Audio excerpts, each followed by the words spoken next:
All right, everyone. We start off today with a really funny story, which is Trump's response to Joe Biden the other day on Easter Sunday, of course, calling it the Trans Day of Visibility. Now, the caveat is that the actual Visibility Day was declared like 15 years ago, so Biden didn't actually enact the date on which that particular date is recognized.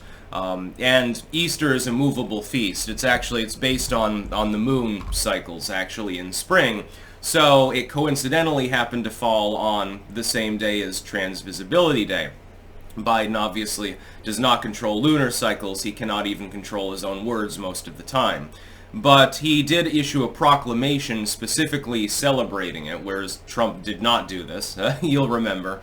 He was not interested in that. And it seemed a little bit weird that on, one of the holiest days for Christians and Catholics, we'll get into that differentiation that Trump issued in his statement. That's the funny part. It does seem a little bit disrespectful to also have this culture war thing effectively taking precedence over the Easter celebration. And then when Biden banned, apparently kids at the White House, they do the Easter egg roll and all that shit, and they have the Easter bunny dancing around.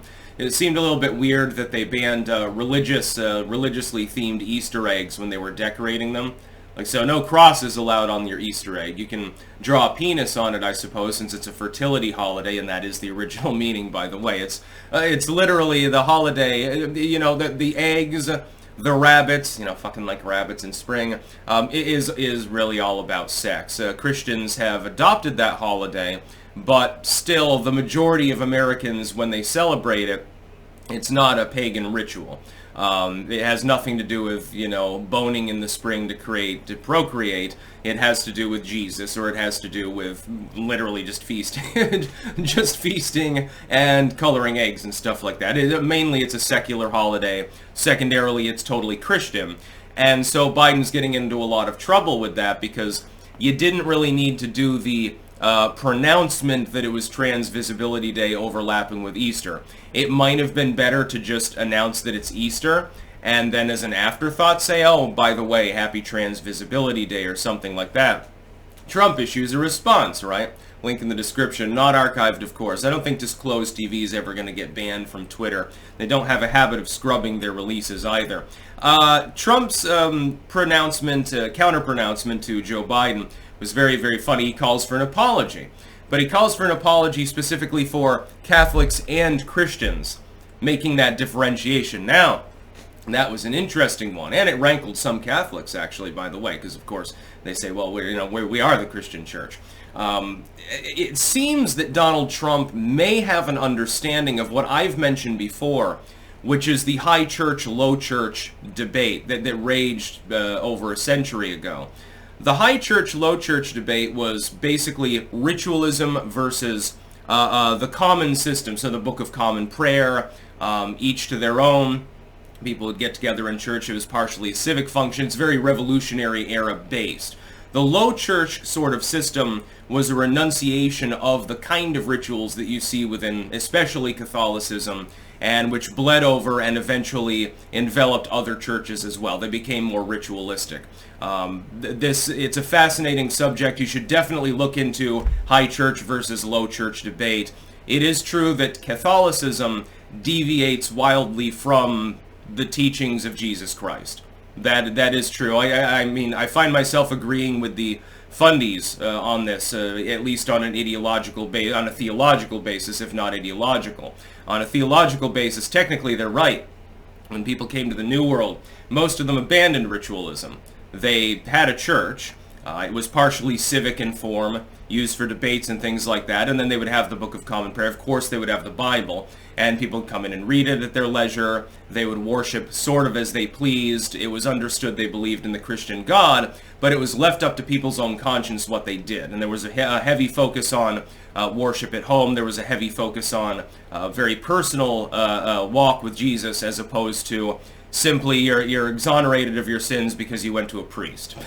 Priestliness was not held in high regard in New World worship until the last 150 years, generally speaking. Huge pushback against the influx of Catholics, actually, at the time, from places like Ireland and Italy. It plays a unique role in U.S. history. It's actually a fascinating subject. You know, you can even look into gangs. Watch Gangs of New York. You get a microcosm of the basic premise right there. Trump absolutely hammer-handing him, though. Beyond the funny differentiation that was made, again, wink, wink, nudge, nudge, I have a feeling that Trump may have read the Book of Common Prayer at some point, which is hysterical and amusing. Beyond that, Joe Biden really fucked up. You got to realize that a significant proportion of U.S. voters, and especially black voters in states like Georgia, South Carolina, North Carolina, Virginia, very religious still, very much Christians, and more Baptist down there than Catholic. Joe Biden managing to alienate a large swath of voters. In fact, one bishop was calling him a cafeteria Catholic because of his comments, actually. Did you see that the other day? Thought that was amusing as well. It's true. Joe Biden's not religious. Joe Biden's also not spiritual. He's religious in the sense that he goes to church on a fairly regular basis. I can go to church on a fairly regular basis. I mean, I might burst into a ball of flames or something like that, but I can go to whatever church I want, sit down in the pew, dance around, sing some hymns, read the Bible, do all of these things, and do it with, I can do it for self-serving purposes. I can say, well, and I'm going to run for politics. Wink, wink, nudge, nudge, Joe Biden. Obviously, I need to appeal to a certain voting base, so, I'm going to go through the motions for a while and convince people that I've converted, and, I'll take the sacrament and shit like that, and I can do that. It doesn't mean that I have any genuinely held religious or spiritual beliefs, and I've made the differentiation.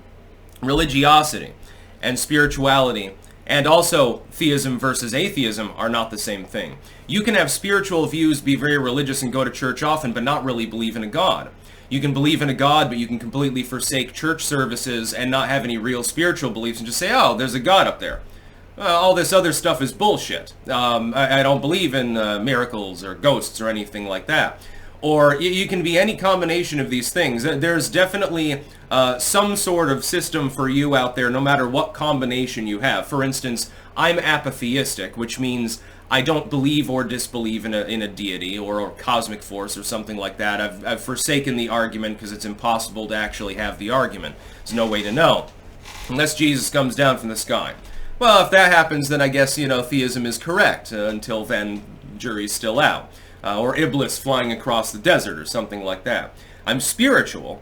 In the sense that I believe in otherworldly phenomena, I believe in spiritual phenomena, I believe in daimons, that is with an A, by the way, in the original parlance, and I'm also not religious. I don't go to a church or a temple or anything like that. With Joe Biden, he goes to church. What does that prove? Can you look into the man's soul and say, well, he genuinely believes in Jesus Christ? Maybe he does, maybe he doesn't. I have no clue. As far as his spiritual beliefs, his particular spiritual belief seems to be making a lot of money. Often at the expense of others. So, yeah, Donald Trump being a little bit more real, he's like, yeah, and I go to church sometimes.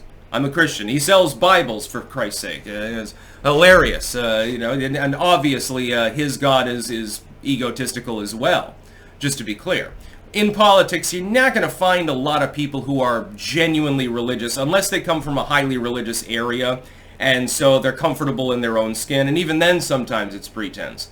They're the politician from South Carolina. Presumptively, at the very least, they're going to pretend to believe in the fire and brimstone version of Jesus Christ or something like that. And if they come from certain areas in Michigan, they probably at least pretend that they're Islamic. They may or may not do the Shahada. They may or may not fast on Ramadan. Unless you're going to spy on their home with a drone or something like that, you don't know whether they're eating a fucking pork burger on Ramadan. You don't know that at all. They could be having a BLT right now, and Rashida Tlaib, or Ilhan Omar right now, rather, might be eating a pile of bacon for breakfast. How the fuck are we supposed to know? Trump really handing Biden's ass to him, though, with this, and I love the subtle differentiation, Catholic v. Christian. Again, possibly a reference to the high versus low church thing. Also possibly a swipe at Biden, because Biden is very much Catholic, and I believe that Trump, at least marginally, is a Protestant. So, very exciting times that we live in, aren't they? That's about all.